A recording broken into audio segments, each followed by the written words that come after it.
So you want to visit a black hole. You've packed your bags, you've updated your passport, and you're basically ready to jump on a spaceship and blast off. However, before you do that, I have just one piece of advice. Don't.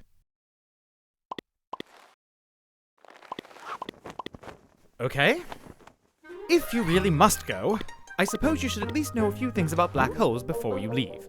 First, you should know exactly what a black hole is. A black hole is a physical object in space, just like everything else. It's made up of a tiny but massive point where gravity and density are infinite, a line beyond which everything, including light, can only fall into that tiny point, and sometimes some glowing stuff orbiting around it, and maybe some radiation. So basically, here is kinda bad, here is really bad, and here is safe. Also, black holes mostly come in two sizes. Don't ask me why, we still aren't sure. However, a black hole is also not a lot of things.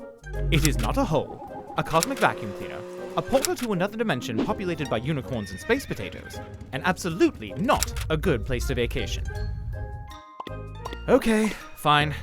I guess next you'll need to know how to find a black hole. Though technically black holes could just sneak up behind you, they likely won't. The nearest known one is 3,000 light years away anyway. However, if you were to go looking for one, there are a couple of good ways to find them. First, black holes tend to mess with their environment, so you can sometimes use interesting clues, such as a bunch of stuff orbiting what appears to be nothing. And second, as we mentioned before, there's often glowing stuff orbiting around them, caused by, well, when things get too close. So now that you've found a black hole and clearly aren't listening to me saying not to go, it's time for a few important safety considerations. First of all, the good news is that as long as you stay far away, black holes aren't all that bad.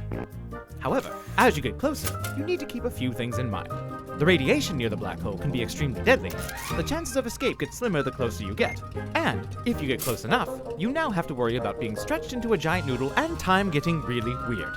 So, unless you have great radiation shields, a faster-than-light spaceship, or you're completely indestructible, you should probably just stay away. Well, that pretty much sums up black holes, at least before things start getting really complicated. But before you go for real, please refer to the handy brochure in your spacesuit pocket, since there's quite a bit to remember. Now then, remember your tickets, enjoy your trip, and please, be careful.